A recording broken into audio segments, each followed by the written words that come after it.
조국입니다. 조국이 이번에 정말 쪽팔리게 됐죠. 정말 쪽팔리게 됐습니다. 가장 그 표현이 적합한. 예. 예, 완전히 영광에 이렇게까지 올인할 줄이야. 좀 거리 두지. 응? 어떻게 이렇게 올인을 해. 그래도 중요한 건 경험이 없거든요. 정치의 정자도 모르지. 네. 그런데 중요한 건 뭐냐면 진보당한테도 졌다는 거잖아요. 어?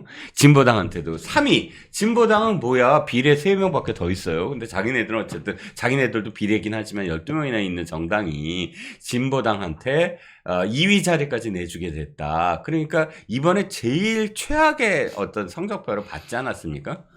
그런데 조국이 영광에서 뺨 맞더니 광화문에서 화풀이를 하려고 합니다. 뭐 아예 오늘 하루 종일 장애 탄핵 집회를 한다. 윤 대통령을 끌어내리자. 자기가 먼저 이렇게 설레발을 칩니다. 아마도 이렇게 공격을 해야만이 자기의 떨어진 면구스러움과 그다음에 조국당에 대한 사실 결과가 딱 이렇게 나오니까 조국당이 갑자기 언론에서 사라지고 있어요. 더군다나 자기네들 그렇게 자랑을 했어요. 어떤 자랑? 문전성시다. 지방선거에 지금 나올 사람들 완전히 조국당으로 쫙 줄 서 있다 이렇게 자랑을 했거든요. 하루아침에 아무도 안 가는 그런 정당이 돼버렸을 것 같은데요. 지난주에 제가 이 자리에서 우리 저 실장님과 네, 부산 금정을 꼭 꼽아서 네네. 진짜 지금이라도 그 나가주십사. 선거 투표에 예. 나가주십사. 간절히 그때 말씀을 드렸죠. 그런데 부산의 금정에서 정말 큰 폭의 차이로 이겼습니다. 네네. 당연히 이겼다. 아닙니다. 제가 말씀을 드리는데 지난 5년 동안 부산 지역의 여론조사 추이를 한번 보십시오. 네. 일주일 만에 10에서 15%가 움직입니다. 네. 무서운 일입니다. 네네. 윤석열 정부에 대한 여전한 신뢰, 한동훈 대표의 전략이 적중했던 거예요. 네. 아예 살았어요. 거기 가서. 네네. 자, 한동훈 대표가 처음에는 네네. 안 가려고 했어요. 그냥 네. 한두 번 인사만 하고 네네. 이 지방선거다. 네네. 시도당에서 알아서 이거 하자라고 했는데 예. 이재명과 조국이 걸었어요. 예. 부산 금정에 와서 이 끝장을 내는 것처럼 예. 자기들의 사법 리스크가 부산 금정에서 이기면 없어지는 것처럼 네네. 거짓 선동을 한 거예요. 예. 그렇다면 한동훈 대표가 내려가서 살다시피 한 거예요. 네네. 부산 금정이 판정을 해달라. 네네. 부산 금정에서 22%로 판정을 내려준 겁니다. 그렇죠. 조국은 이재명한테 꼬인 거예요. 네. 자, 영광 있잖아요. 네네. 그 상당히 일찍부터 민주당은 뒤집어졌다는 걸 알고 있었거든요. 그렇군요. 자, 저도 진보당에게 지는 거예요. 예. 이 조국은 뭣도 모르고 한 달 내에 거기 가서 농사 짓지도 못하면서 농사 짓는답시고 다니고 무슨 야구장 커피 만들어가지고 쇼를 벌리는 게 그게 네. 선거가 아니거든요. 네네. 그 조국을 꼬웁니다. 조국은 제가 전에도 말씀드렸죠. 조국은 그 선거도 몰라요. 이 출마해야 되는지도 사실은 몰랐어요. 예. 지금 당이 없어질 위기거든요. 네. 그 교섭단체 해달라고 하는데 20명을 10명으로 낮춰달라고 하는데요. 네. 민주당이 안 낮춰주거든요. 들어줄 이거 왜 리가 낮춰달라고 하는지 아시죠? 네. 이 돈 때문입니다. 그렇죠. 정당 돈 없으면 금방 해산됩니다. 그럼요. 그래서 매달리다 안 되니까 목리 부린 건데 그렇죠. 지금 그것도 다 깨졌고요. 그렇죠. 끝에 이재명한테 꼬여가지고 부산에 가서 금정에 갔어요. 예. 지금 호남에서는 싸우고 있으면서 부산 금정에 가서는 뭐 표를 달라. 예. 민주당 후보를 지지해달라. 예. 우스개가 된 거예요. 쟤 뭐 하는 애냐. 그렇죠. 영광에서 아마도 굉장히 싫어했을, 그러니까 이상하게 생각했을 거예요. 아니 영광에서는 조국당이 민주당을 굉장히 비판적인 어떤 차별화 전략을 썼잖아요. 민주당이 사실 일당이잖아요. 거기는 여당이나 마찬가지지. 그러니까 조국당이 거기서는 계속 저 민주당 지금까지 민주당만 선택하지 않았느냐, 이제 좀 바꿔봐라 라고 적대적 관계를 이렇게 형성을 했는데 갑자기 또 조국은 또 금정 가서는 같이 손 붙잡고 해. 그러니까 이게 아이덴티티의 통일성이 훼손된 거죠. 본인 스스로 우습게 된 거예요. 그렇죠. 그 양쪽 다 우스 모양이 된 겁니다. 그렇죠. 조국은 지금 솔직히 이제는 당 없어지는 거예요. 그렇죠. 대개의 경우에 대법원 판결 보통 보면 6개월 정도면 마무리가 됩니다. 그렇죠. 6, 7개월 사이에요. 예. 조국 다음 달이나 늦어도 12월은 이제 이 판결이 나오는 거거든요. 네네. 조국 잡혀 들어가면 저는 조국 혁신당요. 황운하도 들어가거든요. 네. 그래도 정치판에서 조금 굴렀다라는 게 황운하인데 그렇지. 나머지는 그 뭐 박은정이라는 정당이 돈이 어떻게 돌아가는지도 모를 거예요 아직까지. 네. 뭐 조국도 잘 모르지만 그렇죠. 그 당 없어질 거라고 봅니다. 그러니까 조국 지금 이제 와서 말씀하신 대로 쪽팔리거든요. 그렇죠. 또 말할 게 이것밖에 없는 겁니다. 그렇죠. 윤석열 정부 또 탄핵이래요. 그렇죠. 그러니까 이제 뭐 모든 집회를 연다 지금 뭐든지 이재명보다 한 발 앞서서 해야 되거든요. 그렇죠. 조국의 정치가 이런 겁니다. 그냥 지 화풀이 정치입니다. 이거. 그렇죠. 내용도 조국의 없이. 정치란 그저 보복. 그러니까 윤석열 대통령에 대한 보복, 한동훈 대표에 대한 보복, 거기에 혈안이 돼서 마치 정치를 자신의 어떤 사익의 도구로서 이용하는 거지요. 그런데 어찌됐든 생각해봤더니 난 대표님이 말씀하신 걸 들어보니까 맞아. 이 조국이 왜 이렇게 영광 곡성에 목숨을 했는지 이제야 알겠어요. 돈 때문이었구나. 어찌됐든 이 당이 비례 12명 갖고는 돈이 안 되잖아요. 돈이. 이 지자체라도 어쨌든 앞으로 지자체 선거든 뭐든 선출을 해서 이번엔 예를 들어서 영광에서 성공해. 그럼 야 호남이 어쨌든 저기네. 호남이 조국당으로 갈 수도 있네. 지난번에 득표율도 조국당이 많았으니까. 그러고 돈 들고 앞으로 이 당에 스폰서도 많아지고 할 거 아닙니까? 근데 그게 무너졌다 이거구나. 그러니까 지금 뭐 새 대표 조국이 잡혀 들어가고 나면 예. 새 대표로 누구를 하느냐 지금 여러 명을 뭐 거론을 하는데 그 새 대표 아무리 와도요 돈 없으면 아무것도 못 합니다. 그러게 말이에요. 지금 그러니까 연간 국민의힘이나 이 민주당이 연간 받고 있는 게 300억에서 500억 이런 정도 되거든요. 그렇죠. 선거 있는 해나 이런 데. 조국 지금 거의 받는 게 거의 개별적인 아니면 받을 수 없거든요. 정당끼리는. 예. 나눠 먹는 거기에 지금 교수단체 기준으로 해놓았거든요. 그렇죠. 이제 거기에 매달리고 있는 겁니다. 그런데 조국은 제가 보기에는요. 예. 조국은 지금이라도 조용히 있다가 감옥에 가는 것이 맞고 당은 없어지는 게 맞고요. 예. 조국이 이거 탄핵 장외 집회한다. 예. 이재명 뭐 개딸은 모르겠고요. 지금 이 장외 집회에 나선 사람이 진보당이 가장 먼저 또 나섰어요. 그렇죠. 또 민노총 나섰거든요. 그렇죠. 그래 나서는 사람인데 조국은 이 장외 집회에도 아무 도움이 안 된다고 저는 봅니다. 네. 이재명에게 계속 이용만 당하고 있어요. 그렇죠. 왜냐하면 내용도 없고 아무것도 없으니까요. 그렇죠. 정치 기술도 없고 판도 몰라요. 예. 그래서 이용만 당하고 있습니다. 아니 정치공학적으로 얘기하면 내가 딱 금정에 단일화를 들어줄 때 파보 그럼 딜을 해야지. 영광 곡성 중에 하나라도 뭐 해서 딜을 해야지. 영광 곡성에서 싸우고 있는데 거기서는 양보하면서 단일화를 받아들여? 이게 앞뒤가 나는 안 맞는다고 생각이 들더라고요. 몰라요, 저. 그 뭐 또 중국집에 가서 뭐 그 중국 술을 또 한잔 했는지도 모르죠. 중국 술 좋아해요, 보면 또. 아니 둘 다 술 잘 퍼 드시더라고요 보니까.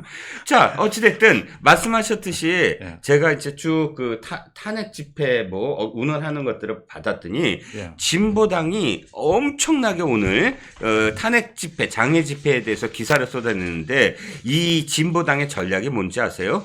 시도당 있잖아요. 시도당이 전부 다 기자회견을 열어. 그러니까 따로따로 기사야. 제주도당이 뭐 했다라고 기사 한 꼭지 나오고 충북도당이 뭐 했다라고 기사 한 꼭지 나오고 그런데 뭐 한 건 다 똑같아.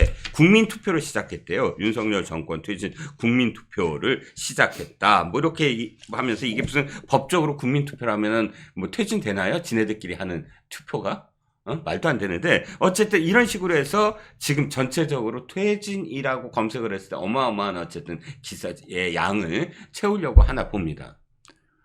저 그 말씀하셨을 때 꼭 이 부분 말씀드리겠습니다. 어떤 부분이요? 지금 인터넷 언론의 편집에 대해서 말씀을 드릴게요. 네네. 네이버 이 포털 경우에요. 네. 지금 말씀하신 대로 네. 똑같은 기사가 계속 올라와요. 네. 아무런 가치 없는 기사가 굉장히 번듯이 뭐 대단한 것처럼 올라와요. 네. 이게 지금 인터넷 언론으로 기사를 접하고 계신 분들의 이 뭐 어떻게 무슨 방법이 없는 상황입니다.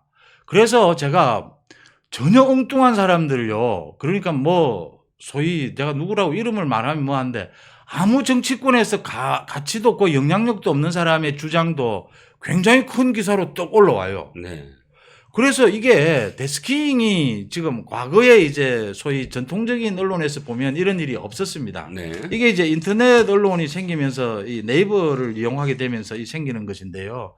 그래서 이 언론에 대한 중요도, 기사에 대한 중요도 이 부분에 대해서 많은 부분들이 좀 생각이 있어야 되고 네. 저도 이 부분에 대해서 많이 이렇게 많은 이야기를 하는 편입니다. 네. 제가 가능한 한 짧게라도 거론하는 것은 제가 판단하기에 이건 중요한 기사다. 네네. 꼭 아셔야 되는 기사다. 네네. 이게 뭐 누가 시청률이 있든 없든 제가 언급은 하고 간다. 네. 이런 말씀을 드리는데 말씀하신 대로요. 네네. 진보당이 지금 하는 일이라고는 이것밖에 없어요. 이거하고 예. 또 하나 더 있습니다. 뭐요? 그 온 전국에 플랜카드 거는 겁니다. 아, 현수막이요? 그 뭐 무슨 아주 자극적인 말 있잖아요. 네. 그거밖에 거는 거 이외에는 없어요. 음흠. 그러니까 각 시도당마다 하는 걸 가지고 전부 언론 기사로 올리가 도배를 하는 겁니다. 그렇죠. 이렇게. 도배를 해버리더라고요. 이렇게 네.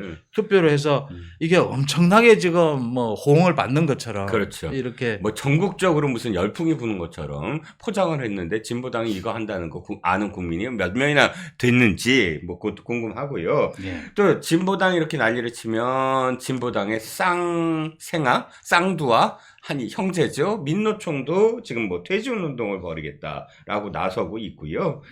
그 다음엔 또 뭐 김민웅이가 경찰관이 나를 폭행했네라고 주장을 하고 있나 봐요. 김민웅이가 이거 뭐 맨날 하는 수법 아닙니까? 예, 대통령실에 가서 그래서 이렇게 이제 다음 달 초에는 이재명도 이 야외 장외 집회에 나가겠다라고 하고 있는 것이죠. 그렇죠. 그래 가서 장외 집회를 하면서 이제 과격 시위를 할 겁니다. 과격 시위 통해서 또 분란을 일으키는 거죠. 네. 제가 이렇게 표현합니다.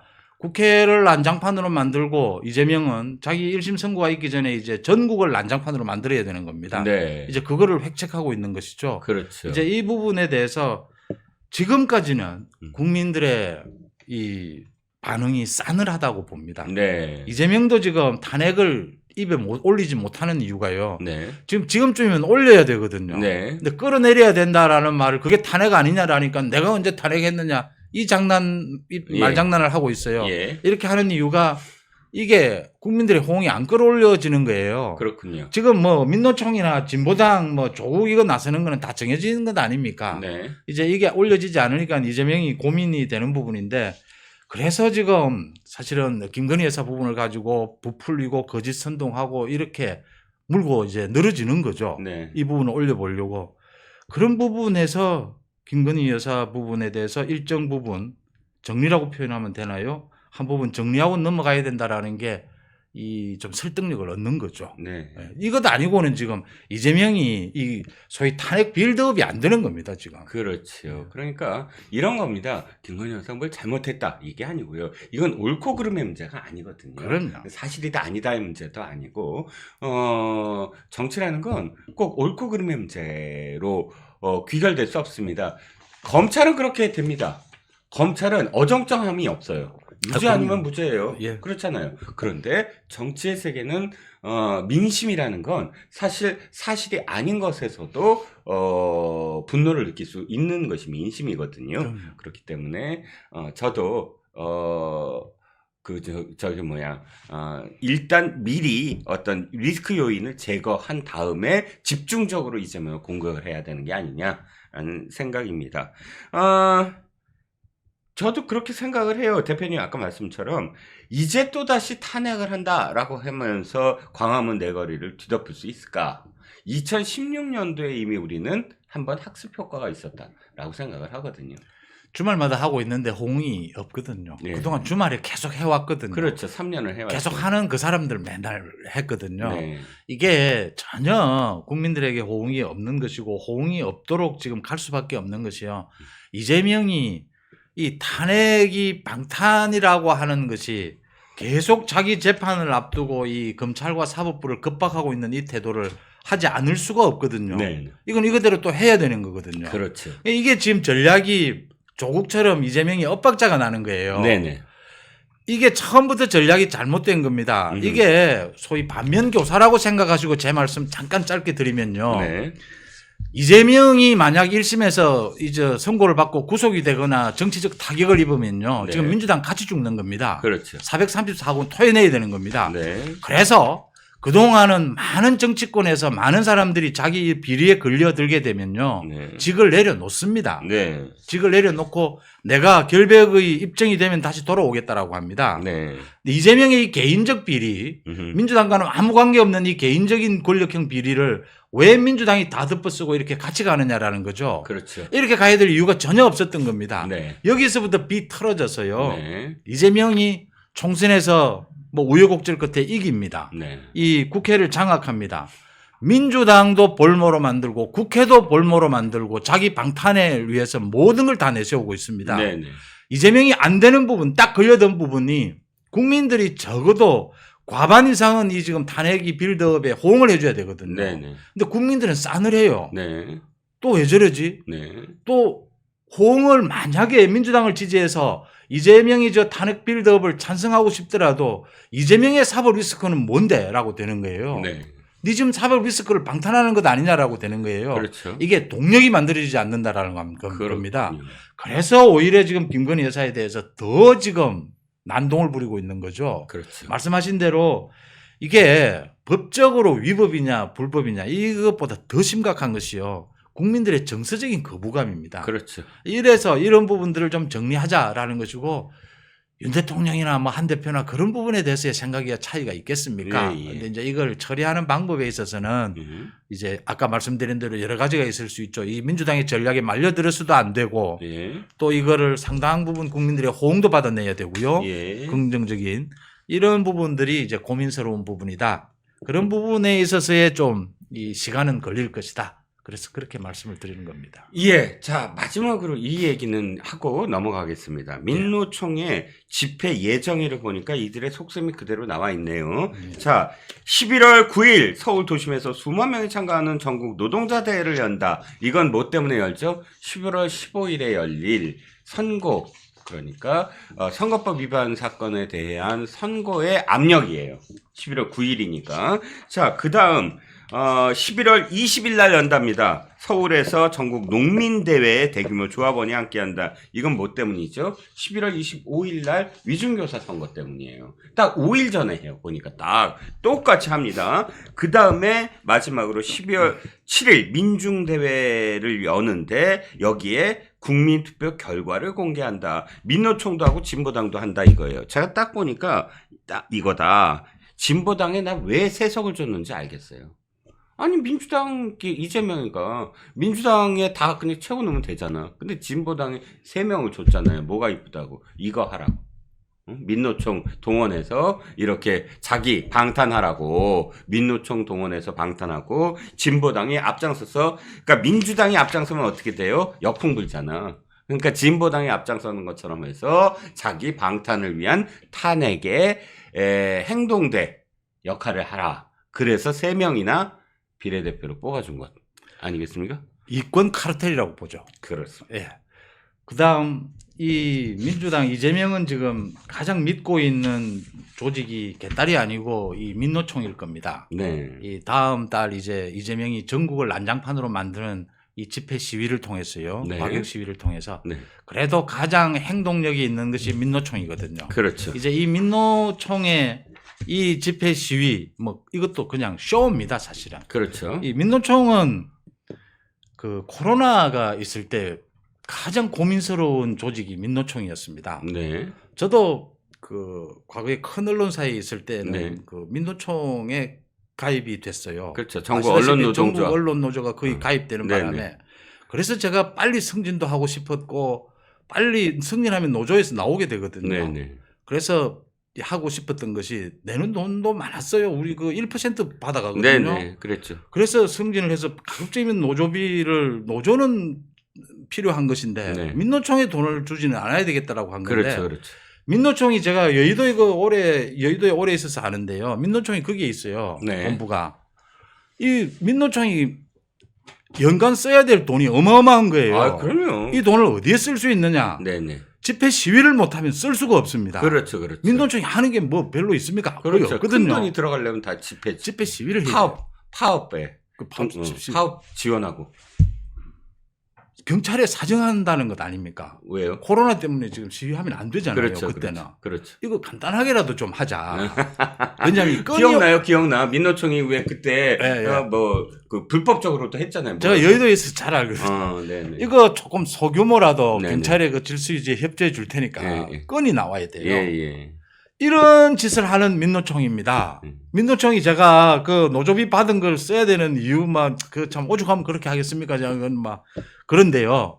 이 지금 민노총이 이런 이 쇼와 같은 이런 이재명 방탄을 위한 이 시위에 파괴력은 있을 겁니다. 동원 네. 능력은요. 네. 문제는 시민이 참여를 하느냐입니다. 네. 일반 시민이 여기에 얼마만큼 참여를 하느냐. 네. 저는 거의 참여하지 않을 것이다. 그렇죠. 시민들이 참여하지 않으면요. 예. 촛불 아니라 뭐 횃불 뭐 이 김민우이도 저 형 아닙니까 저 김민석이. 아니 그러니까 이게 안 됩니다, 이거. 형제가 아예 공작을 하는 거예요. 김민우 바깥에 나가갖고 막 이렇게 그 자해 공갈단 경찰한테 괜히 부딪혀갖고 나 경찰이 나 때렸어 하고 난리를 치면서 다음 달에 아마 더 많아질 겁니다. 네. 그렇죠. 소요 사태 같은 걸 일으키려고 하고 네. 그 다음에 석은 장내에서 아이고 계엄령 만듭니다. 이제 곧 친일 쿠데타가 일어납니다라고 고함 지르고 서로 내외에서 형제가 합작을 하는 거 아니에요? 제가 비슷한 나이대여서 김민석과 조국을 말씀을 드리면요. 네네. 그 동창들이 뭐 상이나 이런 게 있으면 모이지 않습니까? 네네. 가장 많이 나오는 이야기가 서로가 물어요. 네. 그 동창들끼리. 네네. 야, 김민석이가 원래 저런 애였나? 조국이 원래 저런 애였나? 네네. 서로서로 묻는 거죠. 그렇죠. 이 참 정치가 예. 정치를 한다고 오래 한다라고 해서 사람이 안 바뀌는 사람도 많습니다. 네네. 근데 저렇게 바뀌는 건요. 네. 참 추하게 이제 바뀌는 거죠. 네. 그 부분을 참 뭐라고 그래야 되나요? 제 느낌은 애잔한. 예. 예, 참 애잔? 저렇게라고. 애정이 있으시네. 애잔이라는 아, 이거 건 비슷한 애정이 우리가 좀 있으시네. 나이대로 애정 제가 뭐 당연히 지금 문제가 같은 있는 건 학번이- 당연한 거고요. 같은 학번이시잖아요. 당연히 보면 이 참 서글픈 거죠. 음. 저렇게까지 해야 되나. 음. 참 김민석은 과거에 그 정치자금법 아직까지 다 갚지도 않았어요. 그럼요. 그 뭐죠 그 저기 벌금이 아니라 추징금. 추징금을요. 추징금 갚지도 않았죠. 예. 자, 이제 또 한 가지 민노총, 그러니까 국민들도 사실 동참하지 않을 뿐더러 민노총이 무슨 노동자대니 뭐 이렇게 하잖아요. 그런데 이 위세가 현저히 꺾일 것이다. 왜냐하면 지금 전공로 있지 않습니까? 네. 전공로가 전부 다 지부들이 각각 지금 민노총에서 투쟁을 벌이고 있어요. 왜냐하면 탈퇴하려고 했더니 그 지부장을 해임하는 거야. 지부장직에서. 그래갖고 투표를 못하게 하는 거야. 그래갖고 전공로들이 지금 탈퇴하는 러쉬를 계속 이어가고 있고요. 두 번째. 포철도 그렇게 하지 포스코. 않습니까? 포스코가 그쵸, 이번에 그쵸. 떨어져 예, 나가. 예. 다 젊은 사람들이에요, 되게. 탈퇴 못하도록.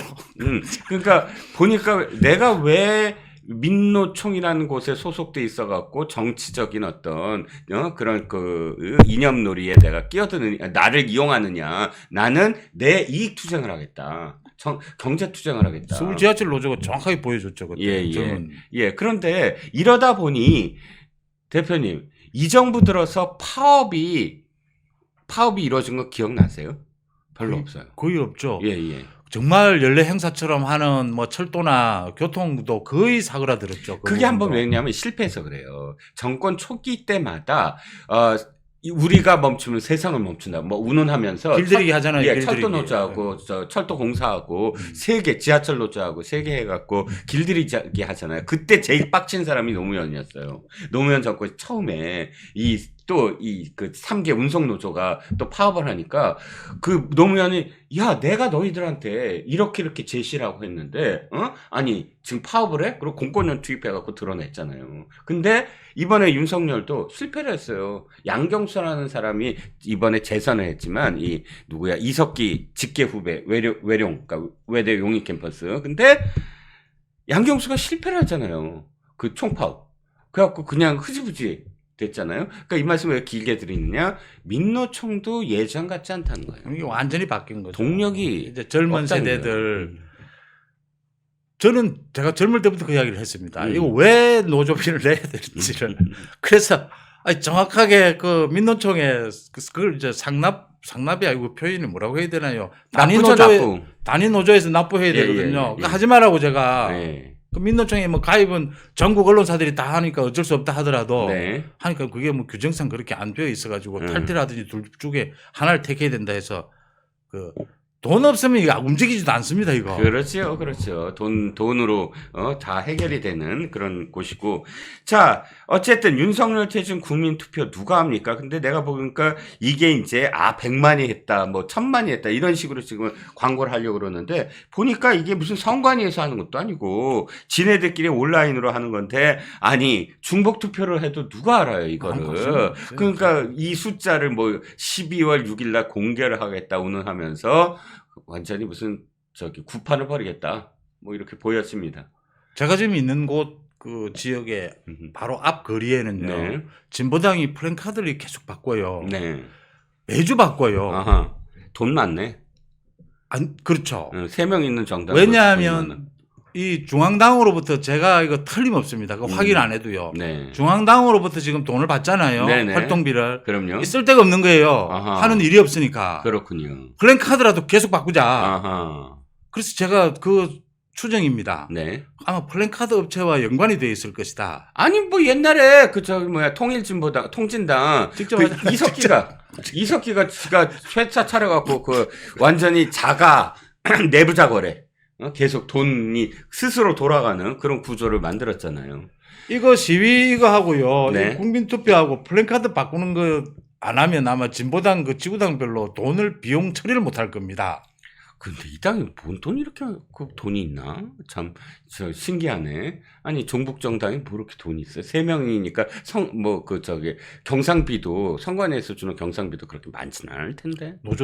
노조 전국의 노조들 후원금 10만 원 있잖아요. 민노총 예, 내고 다시 돌려받잖아요. 네네. 그다음 뭐 이건 아시죠? 진보당은 그 세비 받으면 나누어요. 그렇죠. 옛날에 저기가 그랬잖아요. 원래 노회찬 있었던 정당이 뭐야? 정의당 처음에. 근데 나중에 안 그랬지. 그 보좌가 아니라 다 똑같이 n분의 1이 하잖아요. 예, 운동권 대표는 운동권 정당이죠. 그 노조 회비 10만 원 그거 보전받기 때문에 네네. 거의 다 덩어리로 하거든요. 그렇지. 그런 것들이죠. 그렇습니다. 그거 쓰려면 플랜카드 매주 바꿔야 돼요. 그렇군요. 면역력이 왜 중요한지 말 안 해도 다들 아시죠? 저는 몇 년째 환신을 꾸준히 먹고 있는데 면역력만큼은 걱정 안 합니다. 요즘 같은 시대 튼튼한 면역력에 건강까지 쑥쑥 지금부터라도 환신 꼭 챙겨 드세요. 드셔본 분들만 그 진가를 느낄 수 있다니까요. 오늘 또 문다혜 얘기로 시끄러워요. 오피스텔이 지금 영등포에 하나 있잖아요. 제주도 A&B가 신고되지 않은 불법 숙박업소인 것으로 지금 드러나고 있는데 또 영등포에 있는 이 오피스텔도 역시 불법 숙박업소인 것으로 지금 드러나고 있죠. 그 오피스텔이 지금 투숙객이 있다는 건데요. 실제로 기자들이 찾아가서 그 투숙객한테 물어봤대요. 이거 어떻게 빌렸냐? 그랬더니 그 투숙객이 사촌동생 집에 왔다. 이렇게 얘기를 했다는 거죠. 그래서 계속 취재를 하다 보니까 이게 사촌동생 집에 온 게 아니고 사실은 내가 에어앤비로 이거를 했는데 이 집 주인이 이거 사촌동생 집에 왔다라고 얘기를 해달라고 부탁을 했다는 거예요. 놀랍지 않습니까? 이게 2주 전에 예약을 했다는 거예요. 2주 전이면 음주운전 하시기 직전이죠. 근데 그 일 이후에 이게 이렇게 터지면 저라면 이거 그냥 환불을 해주고 미안하다 얘기할 것 같은데 이분은 돈이 아까우신 분이죠. 그래서 결국은 아깝다, 돈이 아까워서 그분들한테 이거 혹시 취재 오면은 사촌동생 집에 왔다고 말해달라고 이렇게 얘기하면서 예약 안내문에 아예 있었다고. 그래서 이것도 역시 아마 불법으로 규정이 되지 않을까. 우리 문다혜 씨는 태어나서 지금까지 합법적으로 뭔가를 한 게 있는지가 궁금해요. 이분은 그냥 진짜 너무 짜잘해요. 짜잘한 계속 기본적으로 법을 지키지 않고 대충 하면 되지 않나? 그리고 사고를 치면 아빠가 수습해주고 이렇게 인생을 살아온 것 같아요. 근데 사실은 이런 거는 부모가 자식을 키울 때 문제를 치면은 이렇게 계속 짜잘한 것들을 해결해주면 안 됩니다. 이럴 때는 사실 혼자 해결하게 하고 한번 된통 당했어야 이런 짓을 안 하는데 평생을 그렇게 살아온 게 아닌가 이런 생각이 들어요. 그냥 사고를 치면 부모가 수습해주고 사고를 치면 부모가 수습해주고 이런 식으로 살아온 인생이 이렇게 드러난 게 아닌가. 근데 사실 문재인이라는 사람이 그 집권을 하고 나서 우리 국민들에게 했던 거를 봐도 그러거든요. 일하지 마. 놀아. 대충 나만 빨아. 나만 칭송해. 그러면 내가 5만 원, 10만 원 너네한테 돈 좀 쥐어줄게. 그러니까 내가 저 돈 잘 버는 애들 거 떼다가 너네한테 돈 좀 쥐어줄 테니까 나만 빨고 나만 칭송하면서 살아. 사실 이런 메시지를 우리 저희 국민들에게도 되게 계속 주지 않았습니까? 저는 좀 그렇게 저는 그렇게 보입니다. 이렇게 해서 항상 부모가 집 사주고 부모가 그리고 사실 이 아이의 사고를 수습하는 데 있어서 부모가 불법을 너무나 아무렇지도 않게 저지르면서 법은 안 지켜도 돼. 저는 이 친구는 정말 가정교육에 심각한 문제가 있던 친구라고 보이고요. 그래서 이번 국감에서 아마 제주도 국감이 오늘 있어요. 오늘 10시부터 제주도청에 대한 국감이 진행이 되는데요. 아마 이 제주도 불법 숙박업이 집중적으로 얘기가 되지 않을까 이런 생각이 들고 곧 이 문제에 대해서 사실 근데 문다인은 이재명처럼 큰 사고를 친 게 아니고요. 보면 짜잘해요. 다 벌금형들이 많은 아마 이번 음주운전도 사실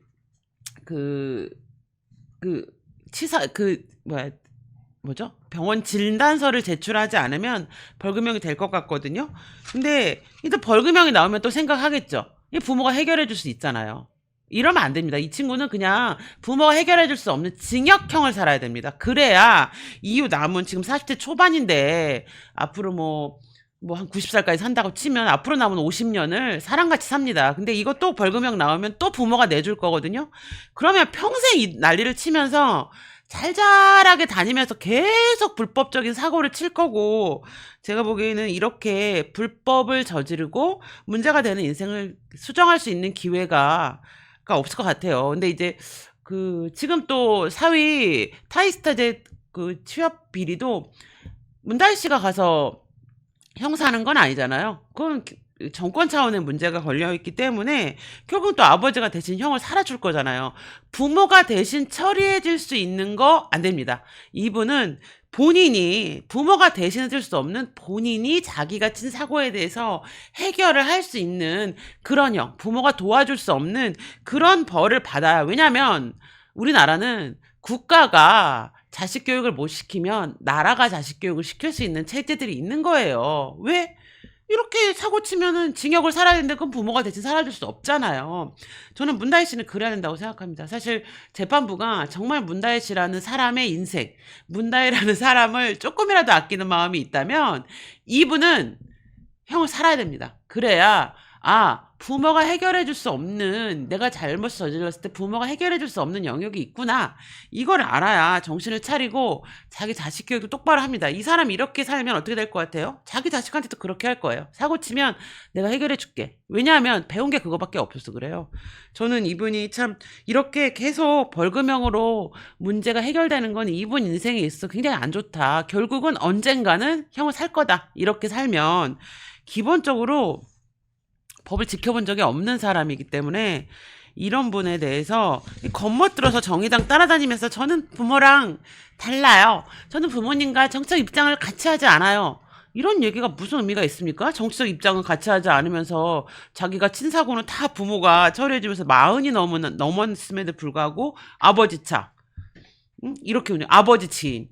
도대체 이 사람이 문다희라고 하는 사람의 고유한 자기의 지인, 자기의 어떤 생계수단 이런 게 있나요? 저는 이 사람을 성인으로 인정할 수가 없고 이쯤 되면은 이분은 진짜로 성인으로서 자기 인생에 대해서 책임을 질 수 있도록 국가가 도와줘야 되는 게 아닌가라는 생각이 좀 들기는 하네요. 그래서 아마 오늘 국감에서 이게 문제가 될 것 같습니다. 그래서 오늘 국감을 좀 보시면 좋을 것 같고요. 근데 이번 국감은 지금 문다희가 문제가 아니죠. 이번 국감은 역사에 없는 국감인데 사실 민주당은 계속 우리 대통령의 거부권, 그러니까 제2요구권 행사와 관련해서 그때 정권에 없었다면서 뻘소리를 cepcep하는데 사실 민주당이 발의한 특검 법안이나 탄핵 법안이 대한민국 역사상 가장 많습니다. 그런데 그 중에서도 또 이번에 기록을 세웠죠. 동행명령장 계속 발부해서 얼마 전에 김건희 여사 그 한남동 자택 앞에 가서 쇼를 하지 않았습니까? 우리는 이제 그걸 보면서 아 얘네들이 한남동 앞에 가서 또 쇼를 하는구나. 동행명령장을 발부했어. 어떻게 이럴 수가 있지라고 분노했지만 사실 이번 국감에서 발부된 동행명령장이 16건입니다. 알고 계셨습니까?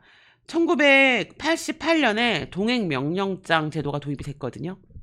그래서 국감에 출석하지 않는 증인들을 가서 데리고 오는 거죠. 야, 이번에 와서 증언을 꼭 했으면 좋겠습니다. 라고 하는 건데, 근데 이 동행명령장이 1988년부터 2024년까지 근 40년 동안 94건이 발부가 됐어요. 그러면 1년 평균 한 2.6건, 3건 좀 미만으로 발부가 됐는데요. 이번에 22대 국회에서 2주 동안 국감이 시작된 지 2주 됐거든요. 2주 동안 발부된 동행명령장이 몇 건인 줄 아십니까? 16건입니다. 그러니까 신기록을 세우신 거죠. 신기록을. 그러면 동행명령을 발부할 만큼 그런 위중한 사유가 있었냐면 그렇지가 않습니다. 사실 국감이 10월 7일 날 시작이 됐는데요. 10월 7일 날 행안위 소속 의원들이 대통령 관저 특혜 의혹을 받고 있는 21g 사무실을 갔습니다. 그랬는데 이때도 의원들이 갔어요. 국회의원들이 갔는데 이 의원들이 갔을 때 카메라 막 터지고 난리 쳤죠. 결국은 아무도 없어서 그냥 돌아왔습니다. 그 일 이후에 이 문제가 얘기가 된 게 있나요? 없습니다. 아무 얘기 된 게 없죠. 그 다음에 그때 야당 의원들이 뭐라 그랬냐면 지구 끝까지 찾아가서 증인으로 세워서 진실을 밝히겠다고 했거든요. 지구 끝이 이제 지구는 이제 둥그니까 한 바퀴 돌아서 다시 대한민국으로 돌아오셨는지는 모르겠는데 그 일 이후에 그 쇼를 한번 하시고 플래시셀이 한번 받고 나서 그 일 이후에 뭐 아무런 조처가 취하지 않고 있고요.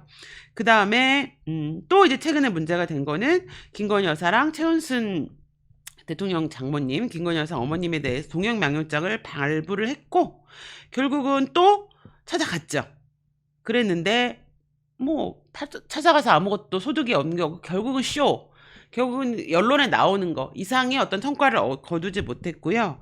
그리고 그날 오후에 21일 오후에는 김대남 전 행정비서관에 대해서 행정관에 대해서 동행명령장을 발부를 했죠. 그러나 뭐 그거는 언론에 나오지조차 않고 있습니다. 그리고 그래서 16건을 발부했지만 사실 한 건도 성공한 게 없습니다. 그리고 또 명태균 씨랑 김영선 전 국회의원을 또 찾아가서 뭐 하겠다라고 동행명령장을 전달했는데요. 이건 10월 10일 날 진행이 됐어요. 근데 이거 누가 갔을 것 같아요? 창원이 멀잖아요. 의원들 안 갔습니다. 국회 직원들만 보냈습니다. 결국은 이것도 전달하지 못했고요. 제일 코미디는 15일 날 그 김건희 여사 왜 그 국악인 그 국악 공연하는데 격려 방문 가신 거 있지 않습니까? 그거에 대해서 무슨 뭐 기생이니 어쩌니 양준석이 기생 논란만 남겼죠. 근데 이거에 대해서 최재형 대통령실 비서관을 찾아갔어요. 관련 증인으로. 근데 이 사람이 지금 병원에 입원해 있거든요. 근데 더 코미디는 뭔지 아십니까? 병원에 갔어요. 그런데 입원 호실을 몰라요. 그래서 전달하지 못하고 돌아왔습니다. 정말 민주당은 이런 코미디를 좀 코미디 아닙니까? 그래서 병원으로 찾아가서 결국은 병원 호실을 몰라가지고 전달하지 못하고 돌아왔습니다. 당연한 거 아닙니까? 국감장에 못 나오는 그 증인들이 집안에서 저 좀 찾아오세요라고 기다리고 있겠습니까? 이런 쇼를 하면서 결국은 16건을 했는데요. 아무 증거가 없어요. 그러면 그 사람을 찾아갈 때는 동행명령장을 발부할 때는 당연히 그렇죠. 오래된 노래니 이번 호실을 알아도 병원에 못 들어가는데 심지어 호실도 몰라요. 그리고 이 친구들은 이 국회의원들은 국민들이 다 아는 걸 모르는데 지금 코로나 이후에 병원에 아무나 못 들어갑니다. 코로나 검사 해야 되고요. 마스크 쓰고 들어가야 되고요. 일 한 번 정도밖에 면회가 안 됩니다. 그리고 심지어 급성기 병상은 아예 면회가 안 됩니다. 그거 아십니까? 이게 요양병원도 1일 1회 이상 면회가 안 되고요. 급성기 병상은 아예 면회가 안 되거든요. 근데 이분들은 국민들이 어떤 삶을 살고 있는지, 코로나 이후에 한국의 방역 체계가 어떻게 바뀌었고 간병 시스템이 어떻게 바뀌었는지 국민들보다도 모르는 겁니다. 정말 제정신이 아니죠. 이분들이 이렇게 해서 갔어요. 근데 동행 명령장을 갖고 갈 수 있죠. 근데 그러면 확실한 증거가 있냐면 증거가 없어요. 증거도 없이 그냥 의혹만 가지고 계속 찾아다니고 있는 겁니다. 그래서 결국은 이번 국감은 정말 쇼, 망신주기 쇼 이상의 아무것도 없다는 거. 정말 대한민국 유사일에 이런 수준 이하의 국감이라는 게 있었는가라는 생각이 들고, 또 원래 또 국감이 지나면 두 가지가 문제가 되거든요. 국감에 맹활약을 했던 그런 의원들이 탁 스타로 떠요. 두 번째는 국감에서 이제 망신주기, 망언, 말도 안 되는 소리를 하는 또 이게 약간 좀 모질한 그 의원들이 뜨는데, 지금 이번 국감의 스타는 양준혁 아닙니까? 양준혁 의원, 양문석, 양준혁이래 미쳤나봐. 김준혁이랑 헷갈려고 둘이 합해서 둘 다 하도 이상한 거 하니까 양문석 의원이 스타 아닙니까? 기생 발언으로 지금 국악인들을 다 눈물 흘리게 하고 참담하게 만들었던. 근데 최근에 윤정년이라는 드라마를 하더라고요. 그 김태리 씨가 나오는 건데 이름이 확실한지 모르겠는데 저도 잘 못 보고 이제 저기 유튜브에서만 잠깐 봤는데, 보니까 거기 보면 그 국극이라고 해가지고 판소리 극을 하던 그런 시기예요. 근데 그 당시에 이제 TV가 막 공급되면서 가수가 나오고 또 오페라 공연하는 사람들이 나오는데, 그래요, 정년이 사람들이 근데 국극하는 사람들을 되게 얕잡아 보고 이렇게 낮게 보고 정말 기승 취급을 해요. 저는 우리 양문석 의원은 그 시대로 가시면 된다. 그 시대에 국극하던 사람, 국악하던 사람들을 얕잡아 보고 무시하던 그 시대로 가시면 딱 된다. 제가 보기엔 그 양문석은 겨냥해서 나온 게 아니고 보면서 계속 거기 국국하는 우리 국악인들을 막 무시하고 천시하고 얕잡아 보는 거를 보면서, 근데 그 와중에 국국을 지키려고 하는 사람들이 이래 어떤 노력들이 나오거든요.